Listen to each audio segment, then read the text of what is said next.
Ini adalah analisis sumber dan penggunaan kas untuk bab 5 di pertemuan kita yang keempat untuk mata kuliah analisis laporan keuangan.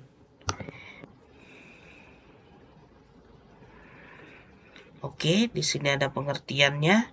Laporan perubahan kas atau cash flow statement atau laporan sumber dan penggunaan kas disusun untuk menunjukkan perubahan kas selama satu periode dan memberikan alasan mengenai perubahan tersebut dengan menunjukkan dari mana sumber-sumber kas dan penggunaan-penggunaannya.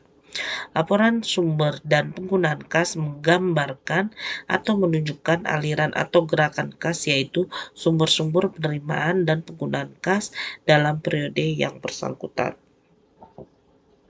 Laporan sumber dan penggunaan kas akan dapat digunakan sebagai dasar dalam menaksir kebutuhan kas di masa mendatang dan kemungkinan sumber-sumber yang ada. Sumber penerimaan kas, yaitu kas merupakan aktiva yang paling liquid atau merupakan salah satu unsur modal kerja yang paling tinggi likuiditasnya. Oleh karena itu, kas harus direncanakan dan diawasi dengan baik, yaitu penerimaan maupun penggunaannya. Sumber penerimaan kas suatu perusahaan: 1. Hasil penjualan investasi jangka panjang, penjualan emisi saham, atau adanya tambahan modal dari pemilik dalam bentuk kas, pengeluaran surat tanda bukti hutang, wesel obligasi, bertambahnya hutang kewajiban baik jangka pendek maupun panjang. Sumber penerimaan kas: adanya penurunan atau berkurangnya aktiva lancar selain kas yang diimbangi dengan adanya penerimaan kas. Adanya penerimaan kas karena sewa, bunga atau dividen dari investasinya, sumbangan, hadiah, dan restitusi pajak. Sedangkan penggunaan atau pengeluaran kas dapat disebabkan karena adanya transaksi-transaksi sebagai berikut. Penggunaan kas: pembelian saham atau obligasi sebagai investasi jangka pendek maupun jangka panjang, penarikan kembali saham yang beredar maupun pengembalian private oleh pemilik, pelunasan atau pembayaran angsuran hutang, pembelian barang dengan secara tunai, pembayaran biaya operasi perusahaan, pengeluaran kas untuk pembayaran dividen, pajak, denda, dan sebagainya. Transaksi yang tidak mempengaruhi kas: adanya pengakuan atau pembebanan depresiasi, amortisasi, dan depresi terhadap aktiva tetap, intangible asset, dan vesting asset. Biaya depresiasi ini merupakan biaya yang tidak memerlukan pengeluaran kas. Pengakuan adanya kerugian piutang baik dengan membentuk cadangan kerugian piutang maupun tidak, dan penghapusan piutang karena piutang yang bersangkutan tidak dapat ditagih.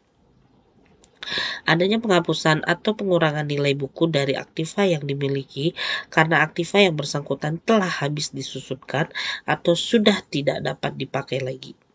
Adanya pembayaran stok dividen, adanya penyisihan atau pembatasan penggunaan laba, dan adanya penilaian kembali atau revaluasi terhadap aktiva tetap yang dimiliki oleh perusahaan.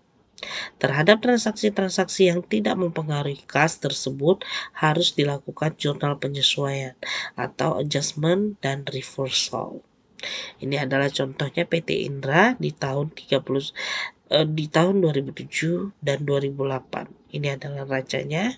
Nah, di sini kita bisa lihat naik dan turunnya. Nah, ini juga begitu sama. Untuk kalau yang atas adalah jumlah dari aktivanya ternyata naik, dan ini adalah jumlah dari utang dan modalnya itu juga naik. Ya, harus balance. Nah, di sini sumber kas dari 1. Hasil operasi selama tahun 2008 ternyata laba bersihnya 521.900 ditambah dengan penurunan piutang 250. Kita lihat. Nah, di sini utangnya turun 250. Nah, penurunan perskot biaya 900. 131.500 semua dari atas tadi. Depresiasi aktiva tetap 83.500. Nah, di sini ternyata ada 474.000.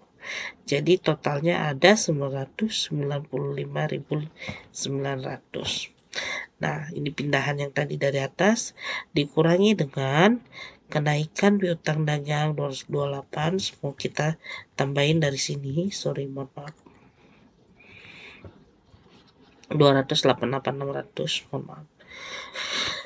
Bukan 228 tapi 288. Oke. Nah, ini kita masukin semuanya. Nah, penurunan utang wesel. Nah, di sini ditemukan ternyata totalnya adalah 521.700. Dan di sini ada kita kurangkan, berarti masih ada sisa 474.200.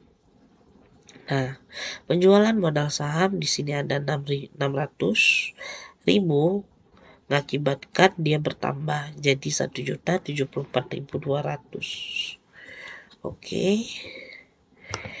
Nah, 1.074.200 ditambah penggunaan kasnya adalah pembelian gedung 400.000, pembelian alat kantor 150, pembayaran hutang obligasi 150, di total jadi 700.000.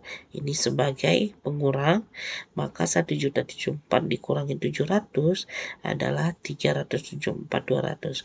Jadi kenaikan dari 2007 ke 2008 itu kenaikan untuk kasnya adalah 374.200. Inilah makanya mendapat ini. Oke, sekian dari saya untuk materi kita. Saya ucapkan wabillahi taufiq wal hidayah. Wassalamualaikum warahmatullahi wabarakatuh. Mohon maaf apabila ada kekurangan dalam penyampaian. Terima kasih.